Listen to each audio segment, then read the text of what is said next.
amta haijaramge maramde ai last video daina guess the price haiba topic ama pukhalaga ai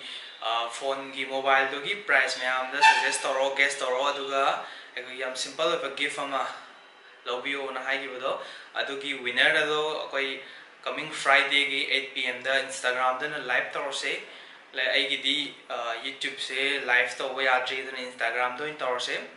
aduga comment sing doi loi yengjare comment achum mayam yaure aduna achum mayam dagi koi lottery toraga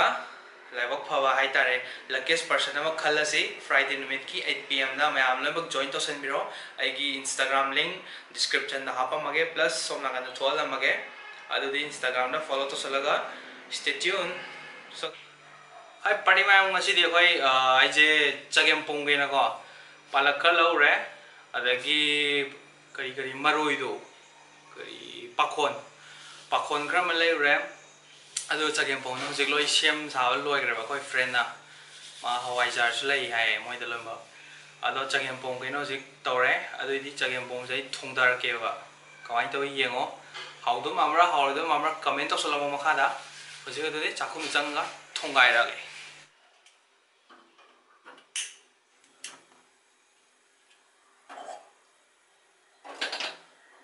sing yar sida sing jo jik lumbu sal ji ha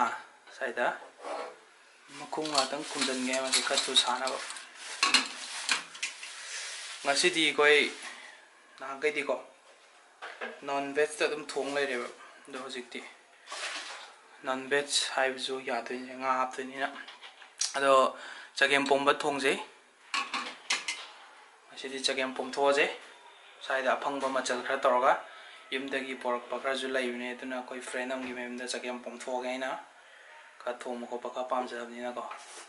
aduni hogjal la je sing chan ba ogre next kai hap tu no do ula ge so guys aduni hogjal la je koi thom je sim machu chile re hawai jar thau ga le ching chile and koi sida kai thavi tilo sing maroi na kopi akang ba and sida pakon lai ka thale duga koi sida palak le re koi hangam di phangmane do lai jatre koi sida umrok le re indian grass sujale hawai dak frozen nga le re ngari khajing sai khajing ne aduga yongchang maru le re simam da inam ta siam na te koi friend na siam mane ai just thongba tane siam di kara interest lete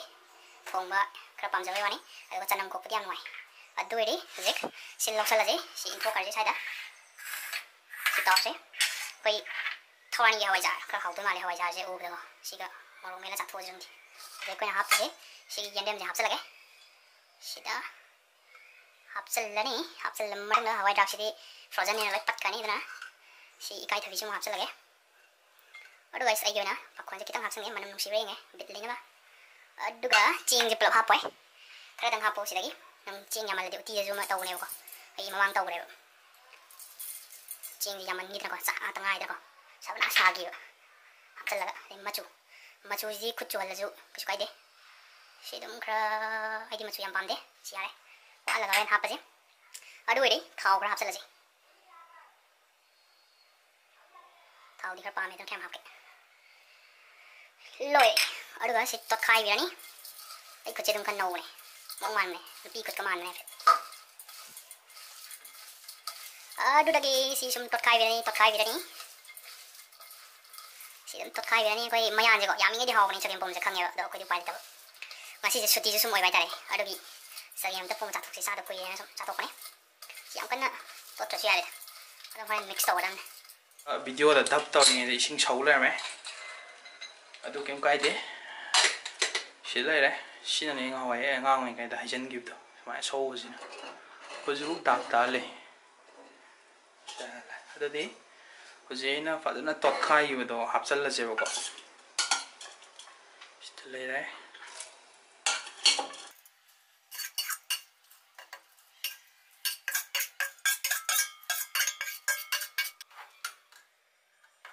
si madung da hap te je yes ngari kita hapsal le umrok sima hapsal lage nga jo hapsal lage ai khajing da hawai da se ko normal ni hap je ai ko da i frozen in like pat khane ba dum yong chang hapsal lage hawai da se ren hap pa dong taran gi hawai jar le taran gi ba ma le kai hawai jar ni hapsal je hawaijar yaminge dum hawe amni chagempomba sidra hapsalaje dum hawjar ni hawtra hawtre dra kai upai le adudi hawaijar hapsan gra thum ji yenga dum hapi ko ai thum hapja ahum lag yam hakale adu koi sidal le ra ji hapsan gi bedo shine chifana okaya je thum da hap kra banina Khairabani na mai lekhalase aduga makhum kumjalaje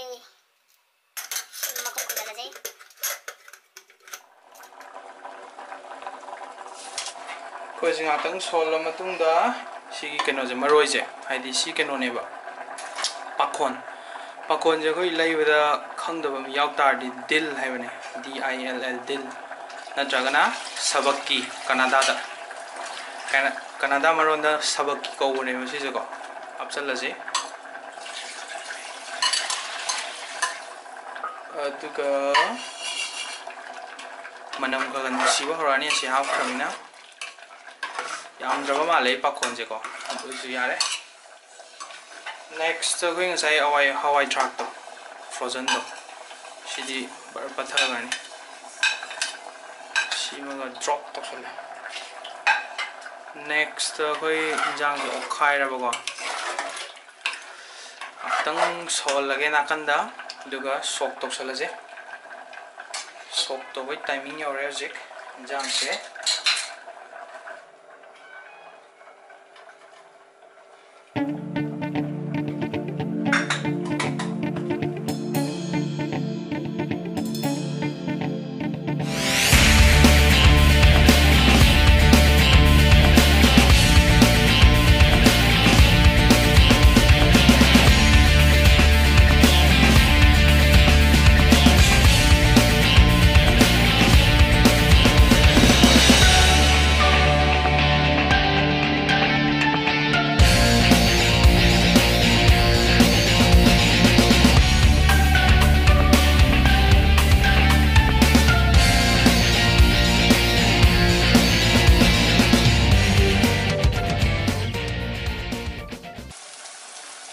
ngau buje ko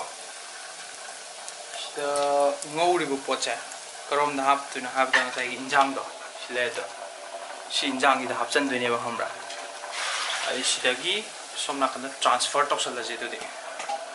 buje ready le si je hijen ga je sida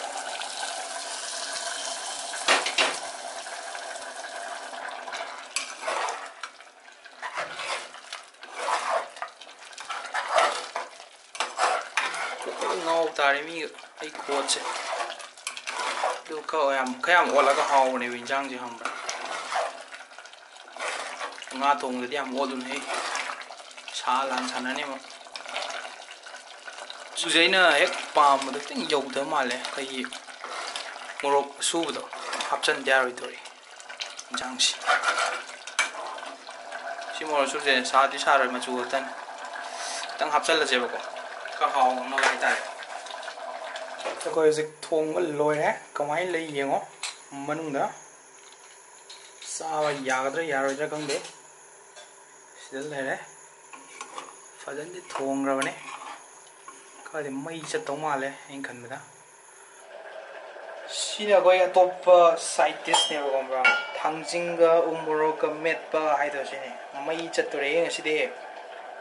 ka haw ne Shumako kutta morok sagadab thawak sida I tawtiba Siniko